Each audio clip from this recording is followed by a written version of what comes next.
क्या आपको लगता नहीं कि हम as a community Muslim community कई गलत फहमियां पालते हैं हाँ जी, हाँ जी। और हमारे कॉबवेब्स होते हैं बहुत हाँ जी। सारे कि आर्मी में अगर आप जाएंगे, अगर मुस्लिम जाता है तो उसको शराब पीनी ही पड़ेगी, हाँ। उसको झटका मीट खाना ही पड़ेगा। हम्म। तो इस तरह की जो जो गलत फहमियां हैं, इससे एक हमारा प्रेजुडिस भी बनता है हाँ जी। जो हमें क्रिएट्स एन इनर्शिया, जो हमें आगे बढ़ने से रोक बढ़ने देता नहीं है। देता। हाँ जी। आपका क्या मानना है? नहीं, बिल्कुल। Even I was very surprise जब मैं हसनैन साहब का इंटरव्यू ले रही थी बुक के लिए, और उन्होंने मेंशन किया कि मैंने उनसे पूछा कि क्या कारण है कि क्यों जो है इस तरह की, क्योंकि पहले उन्होंने एक एनेक्डोट बताया जिसमें उनमें मदरसा में एक बच्चे ने उनसे पूछ लिया कि सर, इंडियन आर्मी में तो मुसलमान होते नहीं है, फिर आप कैसे जनरल हो? तो he was very surprised. Then I asked him कि ऐसा क्यों है, ये परसेप्शन क्यों है?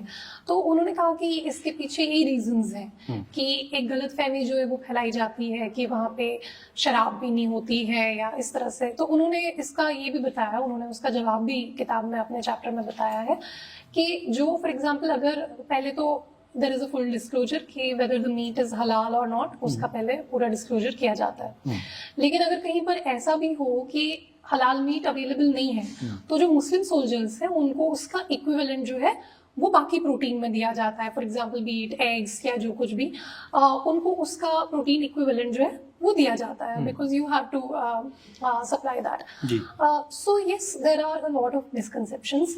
इसके लिए हम लोग किसी और को ब्लेम नहीं कर सकते हैं। बहुत सारी चीज़ों में आप ब्लेम कर सकते हैं, ठीक है, लिंचिंग के इंसिडेंट में आप ब्लेम कर सकते हैं किसी को, लेकिन बहुत सारी चीज़ों में आप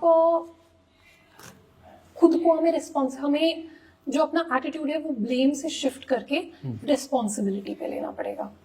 मान लीजिए बीजेपी की गवर्नमेंट्स कंटिन्यू करती है अगले 20 साल तक, मान लीजिए कांग्रेस नहीं आती है पावर में, तो क्या हम पढ़ाई लिखाई नहीं करेंगे? तो हमारी पसंद की जब तक गवर्नमेंट नहीं आएगी तब तक हम लोग अपनी पर्सनल डेवलपमेंट फोकस नहीं करेंगे। लेकिन मैं इसलिए ये पॉइंट क्यों रेज कर रही हूँ, मैं because I have been on the other side of it.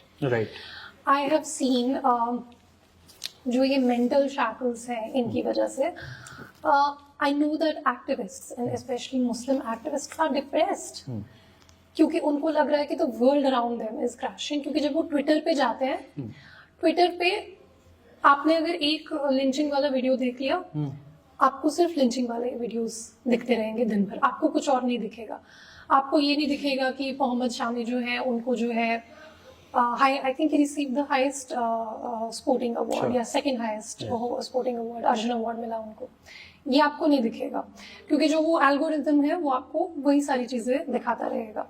आपको ये नहीं दिखेगा कि एक मुसलमान जो है, मुसलमान लड़का मुनव्वर फारूकी, उसने बिग बॉस जीत लिया, और उसकी इंपॉर्टेंस इसलिए क्योंकि वो वोटिंग से, वो पॉपुलर वोट से लोग जो है उसमें वोट करते हैं और क्या होता है एसएमएस भेजते हैं। बिल्कुल। आपको ये नहीं दिखेगा। आपको ये नहीं दिखेगा कि some of the top journalists are Muslim, right?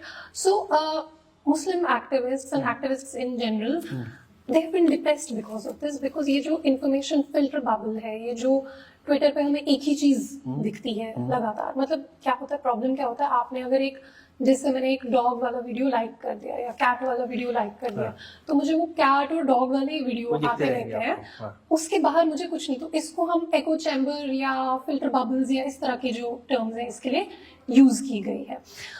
तो जो मैं बोलने की कोशिश कर रही थी कि I have been on the other side of it. I know how it feels.